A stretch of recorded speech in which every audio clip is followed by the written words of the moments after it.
Hello, happy Friday. I'm Sara Davidson. As most of you probably know at this point, I would hope, I'm the Director of Communications and Membership Engagement at Cedar Lane. All right, so I wanted to go over this communications plan with you. I know we all love a long email. I sent one out a few weeks ago, but I feel like a video is also helpful for everyone who receives probably hundreds of emails a day, and long ones are particularly scary. I feel you, I understand you. Hopefully this video will help. I'm filming in my kid's bedroom, so I don't know. That's where I am right now, in case you're wondering. All right, let's get to it. So the purpose of this communications plan, which is brand new, we have not done this before, unbelievably, is to avoid chaos. If we don't have a plan, we will inevitably be dealing with chaos. That's my theory anyway. So we need this communications plan in order to maintain transparent, consistent, and trusted communications. All events should be promoted on a timeline.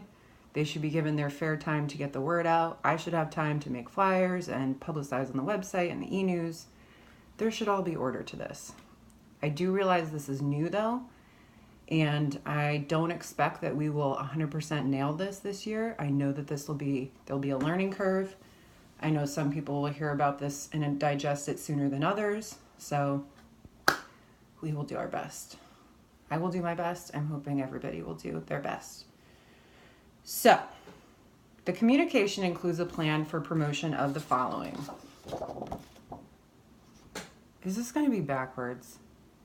No, it's okay. High priority one-time events.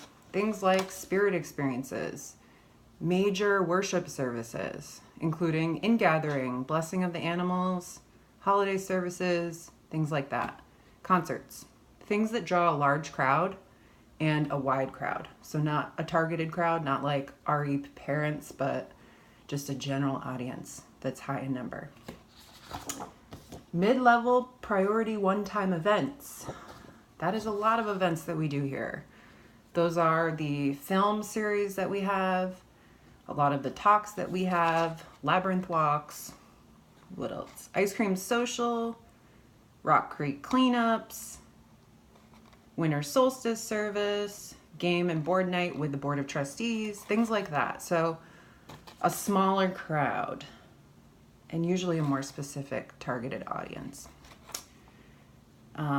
For all of these events that I'm listing, events, programs, classes, or groups, they should be listed under their corresponding heading. So all of the high priority one-time events, they should all be listed in here. If you don't see yours for any of these categories, please let me know the date and the name. That would be really helpful and is basically the first step. Okay, so after high priority and mid-level priority one-time events, we have mission critical programs.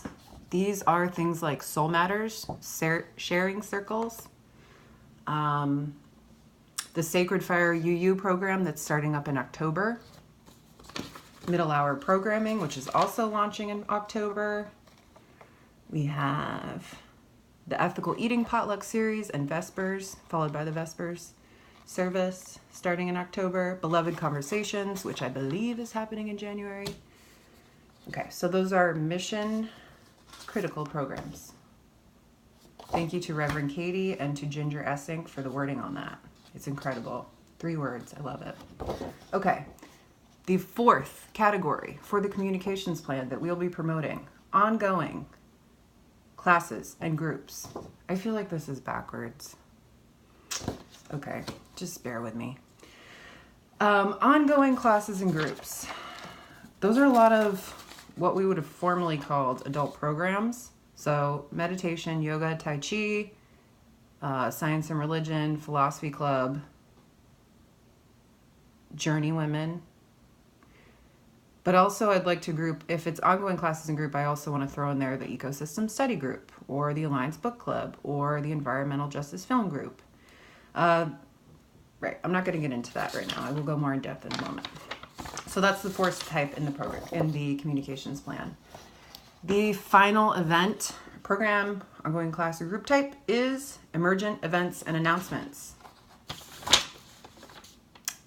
So those are things we can't predict. Those will be marches and rallies. I will probably find out about them to promote them from the ministers or a social justice team who's involved in work and becomes aware of an event happening in DC or in conjunction with other churches, or just things that are usually tied to current events that we can't predict and plan for ahead of time. All right. So before I talk about blogs, which will be later on, I'm going to go into more detail about these event types. So, high priority one-time events. These should be promoted 2 months out. So 2 months out, I should know what's going on. I should have the date set on the website. Claire J. Cox, the administrative coordinator, should have information on the master calendar. I mean, you're going to have to read the plan to know all the stinking details, but 2 months out. And then I list what the event coordinator or the person responsible for the event, what they need to do 2 months out, what I need to do 2 months out. 1 month out, the week of, and then the week after. A note for these high priority one-time events is that I need a photo and a write-up after these. We need to close the circle. We need to provide feedback to people about how it went. You know, what was great about it? Why should people be involved in future opportunities like that event? You can use that as a time to promote the next upcoming event. A photo here is really key, and I kind of want to say I need a photo or it didn't happen. I don't think we're there yet, but I would like us to start adopting the culture for these larger, really important congregation-wide events that photo or it didn't happen. Just because a photo, you know the cliche. Photos are important. Okay. 4. Mid-level priority one-time events. Ice cream social. Rock Creek cleanups. These are events whose anticipated audience is between 25 to 100 people and has a more specific or targeted audience. These events should all be listed on page 3. If you don't see yours, please tell me. The date, basically as much info as you can. These will be promoted 1 month out, and then you'll be able to see on page 3 what the event coordinator does 1 month out, what I do. 2 weeks out, and then day of. One moment. For these mid-level priority one-time events, these are smaller events. I recommend, and I've written in this plan, that there be a designated greeter at these events because they're more intimate. Have someone purposely be saying hello to people and also signing in on a sign-in sheet. This way we can send targeted emails to this growing list that you'll have. I know some groups already do this, but all of these mid-level groups should be having people sign in so we can do targeted announcements to people that have clearly expressed interest in whatever type of event it is. Also, right under there, right after mid-level priority one-time events, there is a link for if you have an idea for a new event. If you have an idea, that is the form that you should fill out. It links. This communications plan was sent as a Google Doc, so there are links throughout it. So go to that link. Tell us what your idea is for the event. We can look at it, approve it, tweak it, see if the date will work, see if we can have the event in conjunction with another activity happening around that time. That'll be senior staff and program staff that will review that and decide how it's going to work. Okay. Mission critical programs. Mission critical programs. These mission critical programs are all different from each other. You know, Soul Matters is very different than the Ethical Eating Potlucks and Vespers series, which is very different from Beloved Conversations. I recommend that people in charge of these mission critical programs meet with me to discuss the campaign for getting the word out about it. I think they all may be individual. However, there is a general promotion plan for those programs. They start 6 weeks out. I should know about what's going on, and that's when the timeline for promotion starts. Yes. Ongoing classes and groups. This one's a little tricky. The plan ultimately is that Ashley Del Sol, the Lifespan Religious Education Administrator, will be compiling a booklet that I can link to in the e-news and on the website that will list all of these ongoing classes and groups so that people will know if they want to find out what's going on and information about a group, that's where they should go. They really should be an essential place. So that's the plan, but we don't have that ready yet. You know, all the dates will be added to the website calendar and the regular calendar, of course, but they will be promoted through the semester booklet that is yet to exist. Flyers for ongoing classes and groups should also be made by the class teacher or group leader using the flyer template. Did I mention the flyer template?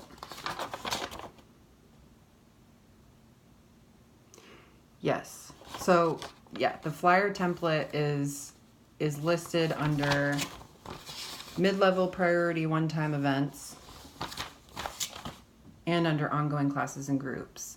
It's basically a flyer template. I can send you it as a Word document if that's easier, if you don't use Google or don't have a Gmail account. There's basically a structure that shows you where the heading should go, where a photo should go, and where your description should go. It already has the logo on it and the address and the web address. So we will be using that flyer template, and I wish I had been more graceful in talking about it before now. But there's a lot here. Change is hard. Okay. Emergent events and announcements. There's not a lot to really talk about there. Those are when things come up. You know, we will promote them via e-blast because that's a way to quickly communicate important information to people, but we will not have the regular, we don't have 6 weeks to plan for those. The second to last thing I want to talk about is blogs. These are new. Not fully new, but this is new in that we will be doing this in an intentional way as a group, meaning as ministry team leaders or just team leaders, class teachers, and staff. The purpose of the blogs is that I want different ministries at Cedar Lane and different focus areas of Cedar Lane to have the spotlight and to go more in depth about the meaning behind their work, why it's important, how people can get involved. So there is, on page 6, you'll see the submission guidelines and deadlines for blogs, and you'll see the assigned months for people. These will switch up every year. I can't imagine this will be a set schedule. We do so much here, so I know it'll change next year, and I'm sure I'm missing things on here. But this was my best guess. I tried to line things up for months that made sense for those topics. Staff also has a blog schedule listed on pages 6 and 7. For example, in the past month, in September, I wrote an article. My assigned articles were about becoming a member, so the pathways to membership, the upcoming Soul Matters themes for the year, so people are aware, and then some promo for Soul Matters sharing circles. And then Tim Atkins did a write-up, a blog post about RE starting up for children and youth. These blogs will be posted on the blog page on the website at cedarlane.org. It's under the worship tab.